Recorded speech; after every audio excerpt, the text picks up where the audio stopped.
السلام عليكم، ازيكم يا حبايبي؟ عاملين ايه؟ ده روتين من بعد الفطار لحد تاني يوم. تمام، لحد تاني يوم الفطار. كنت هعمل محشي، هجهز منه جزء بالليل والباقي هكمله تاني يوم على طول. ده كان فطارنا رابع يوم رمضان. طبعا جبت حله وحطيتها على النار وفيها زيت، وكنت فارمه بصل حطيته. هشوحه لحد ما لونه يصفر كده. وبعدين اجيب شويه توم واحطه فيه عليهم. لقيت ناس كتير على الفيس بيقولوا محشي ايه بتوم؟ هو محشي بيتعمل بتوم؟ يا جماعه المحشي بيتعمل بتوم، والله المحشي بيتعمل بتوم وبيبقى رائع كمان. انا جربته من غير توم ما عجبنيش ابدا، بالتوم احلى مليون مره. تمام. المهم بدات هنا ان انا اجيب التوم بتاعي، تهيألي يعني لا بكمل البصل. الفيديو ده متسجل بقالي يومين بس عم جمعته بقى.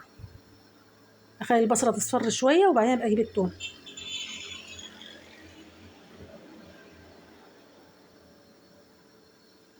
طبعا المحشي بيحتاج بصل كتير كتير. كنت ناوي اعمل كرنب وورق عنب وفلفل وكوسه وبتنجان، بعدين رجعت قلت لا اختصر الموضوع شويه. عملت ورق عنب وبتنجان وفلفل. لسه عندي كرنب وكوسه ان شاء الله اعملهم يوم تاني باذن الله، وفلفل برضه. انا بحب محشي الفلفل جدا، محدش عندي بياكله. اتمنى ان انا اعمل حله كامله فلفل واقعد اكلها. كده الحله بدات انها تتلطع من تحت لانها ستانلس طبعا.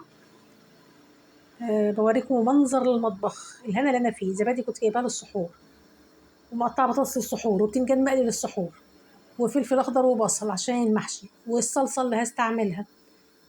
والحله دي دخيله، ما هيش بتاعتنا، جايه لنا يا جماعه عادي. وبواقي اكل كنا اكلينه مقلوبه ما كانتش عجباني، فعشان كده ما نزلتهاش. لان انا عمري ما عملتها، انا اخدت الطريقه من الناس يعني، ففشلت معايا. جبت بقى التوم وحطيته عليهم، اقلب شويه وبعدين انزل بالصلصه بتاعتي. انا الصلصه بتاعت المحشي ما بصفهاش، لان مش فارقه ان يبقى فيها البذر والبتاع الطماطم والقشر والحاجات دي. في حاجات تانية بصفيها، زي مثلا لو عملت بطاطس بالتومه لازم اصفي الصلصه. هتشوفوا الفيديو الجاي بطاطس بالتومه هيبقى فيها الصلصه متصفيه ان شاء الله. تمام. انا بسجل لكم دلوقتي وانا اصلا بعمل الفطار بتاع يوم خامس يوم، بتاع يوم الاربعاء. بعمل بطاطس بالتومه ومصفيه الطماطم، هتشوفوها الفيديو الجاي. ابدا بقى احط البهارات بتاعتي، ملح وفلفل وكمون، وبحط كاري بيغير من لونها وبيديها طعم كويس.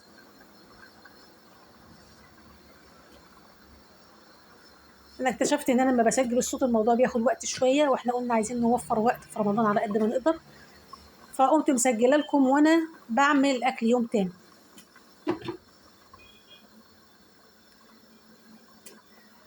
ده الكاري، خلاص حطيت الملح والفلفل والكمون والكاري. وحطيت شويه نعناع مفرومين، حبه بساط يعني. وبدات اقلب وهسيب الصلصه بتاعتي تتسبك على الاخر.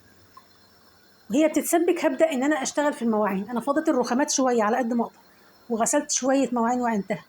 هبدا اكملهم والصلصه على النار. الكلام ده كله يا جماعه قبل الفطار، قبل السحور. الكلام ده الساعه 1 بالليل قبل السحور. هشتغل في السحور بتاعي وانا واقفه كمان. نزلت بالرز بتاعي، كنت غسلاه ونزلت بيه، وبعدين جبت الخضره ونزلت بيها. بعد ما نزلت الخضره وبدات ان انا افكفكها، قمت قافله النار. هنا كنت مطيعه على الاخر عشان الرز بتاعي ما يتلطعش، لان الحله ستانلس طبعا. انا بقلب في الطبخه التانيه، معلش على الصوت.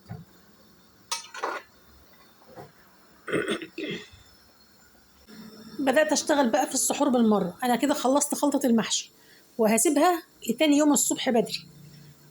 جبت مقلايه حطيت فيها البطاطس يتقلى، ومقلايه تانية عملت فيها تومه وخل للبتنجان. انا بحبه بالطماطم شرايح او حتت طماطم صغير، بس المره دي غيرته ما عملتش كده. جايبه بيض هقليه، وجايبه من بره، ما كنتش لسه طلعت فول يفك، فقمت جايبه من بره ب 10 جنيه فول بالطحينه و10 جنيه فول بالزيت الحار. جهزت المقليات بتاعتي وبدات ان انا اشتغل فيها.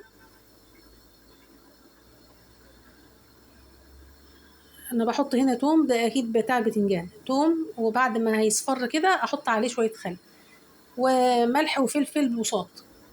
ما كترتش الملح لان البتنجان كنت حاطه عليه اصلا ملح وانا بقليه قبل ما اقليه. هنا حطيت زيت هحط فيه البطاطس. قلت استغل وقفتي في المطبخ يعني. وانا كده انجزت الحمد لله خلطة المحشي.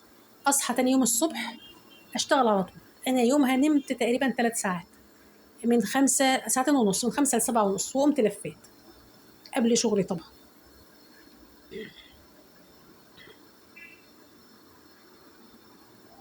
طبعا في اول رمضان بنهتم بالسحور بقى، فول، بطاطس، زبادي، بيض، بتنجان، ممكن حاجتين 3 منهم، ممكن كله مع بعضه. بعد كده بنزهق، حاجة في حاجة كده بنزهق. وبعدين يوم بيبقى جبن بس، حاجات من النوع ده. نزلت بالخل، أنا بحب الخل كتير على البتنجان. كان المفروض أحط شوية مية كمان، أهالينا كانوا بيعملوا التقلية دي على فكرة، بس أنا من كتر ما بعمل بتاعة الطماطم نسيت حكاية إن أنا أحط مية دي. اكتشفتها وأنا باكل. شايفين الزيت اللي نازل من قلي البتنجان؟ ما كانش عندي اطباق مغسوله، كان كله في الغساله واستعملت غطا الحل. شايفين زيت قد ايه في قلي البتنجان؟ انا حطيته بقى في الطبق المفروض ده علشان يطولوا التتبيله كلها. كده البتنجان جاهز للسحور. الفول والبيض، انا استغليت الزيت بتاع البتنجان، قليت البيض على فكره، والبطاطس المقلي. دي الخلطه.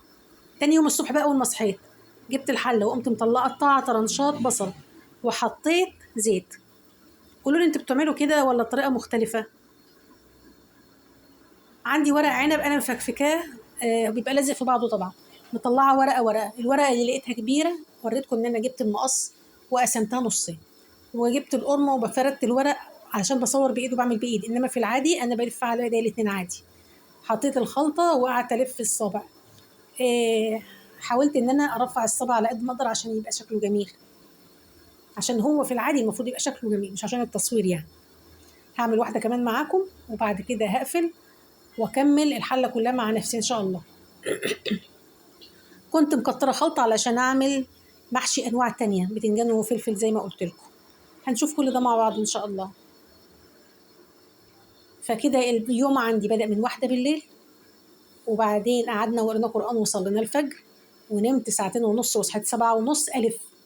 قعدت ألف في المحشي ده لحد الساعة 9 تقريبا، ساعة ونص. ادي المحشي كله كامل ملفوف اهو، والحلة التانية دي فيها البتنجان والفلفل. هنا بقى انا ما كانش عندي شوربه، فجبت ميه ومرقه لحمه والبهارات بتاعتي، ولما تغلي هحط عليها صلصه. وده هو العقد بتاع المحشي، يعني هنزل بيه على المحشي. بحط قدامكم البهارات اهي. طبعا في صوت تكتكات، ده صوت الحله اللي فيها اكل النهارده.